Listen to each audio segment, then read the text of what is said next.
Hi, I'm Meteorologist Chris Tomer. Let's talk mountain weather and ski conditions. And first off, I want to take a look at where we stand right now. These are the season totals so far as of today. And if you can't see at the top, that's Jackson Hole with 486. Grand Targhee 442. There's Alta at 419. Now, most of these we will continue to add to these totals. We've still got one good storm that'll come through the Intermountain West as we slide into the end of this weekend, and that'll set us up for a very good weekend ahead.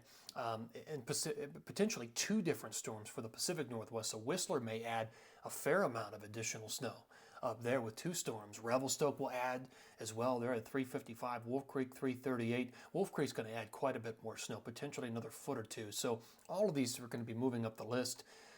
Other places of note: Telluride 234. There's Loveland at 220. And Vail 212. So that's where we stand right now. This is the current state of affairs on radar satellite. We'll get into the analysis. There is a storm down in New Mexico and also snowing in southern Colorado. That will be moving away. If you're skiing tomorrow, Thursday, I would shoot for Taos, Angel Fire, or southern Colorado, Wolf Creek, Telluride, or Silverton. Then we refocus. There's a break, and the next storm is up there in the Pacific Northwest. That will become that one storm for the Intermountain West for late in the week that'll set us up for the weekend. So here's the jet stream. You can see the dips. There's the one storm. Let's see if I can't mark this.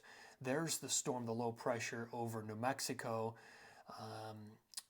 And then the other storm system is just moving in on that nose of the next jet stream coming down out of British Columbia, out of Canada, and dropping into the Pacific Northwest. So those are the two players right now, but really it becomes that second low that I marked.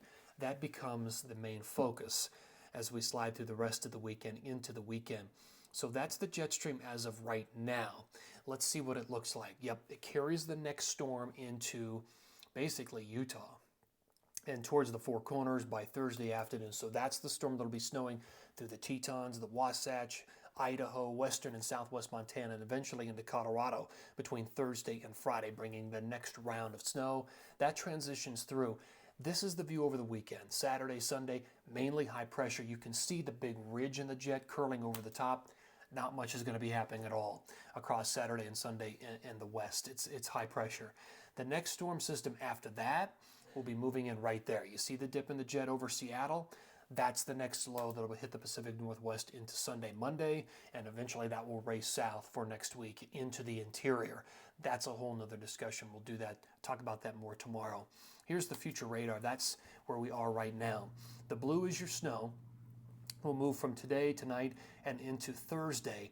And notice it dries up. We're drying out through Colorado and New Mexico. Next storm already starting to snow in the Tetons, and eventually it will be moving into the Wasatch, but we've got snow in Sun Valley, Big Sky, and then running back into the Pacific Northwest and Banff on Thursday morning.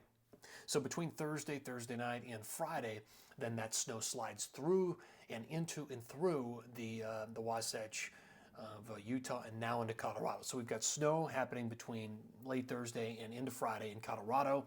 Quite a bit more on the way for, in fact, the southern mountains of Colorado. But there's your view on Friday morning. So this storm then transitions through, and by the time we get to Saturday morning, it's over. It has moved through, it's drying up, so whatever we get Thursday, Friday will become the powder for Saturday morning. And again, I mentioned that high pressure with the ridge.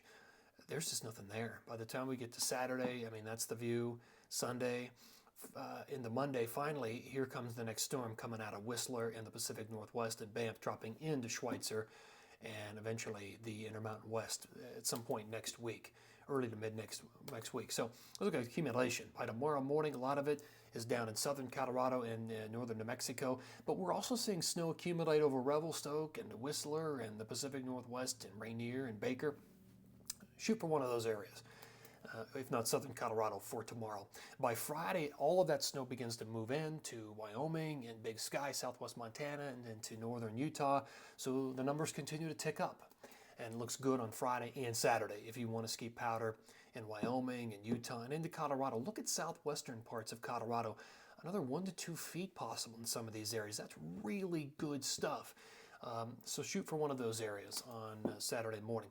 By the time we get into Sunday, there's not much else across the Intermountain West. It then becomes a shift towards looking at the Pacific Northwest. Look at Whistler's number go way up by Sunday, late Sunday into Monday morning. Look at Revelstoke, Sunshine Village, Marmot Basin, all those numbers continue to tick up as that is the next storm system to be moving into the lower 48. It's hitting those areas between Sunday and Monday. All right, so we've got some good stuff to look forward to for the end of the week and weekend. Always appreciate you tuning in here. Have a good day.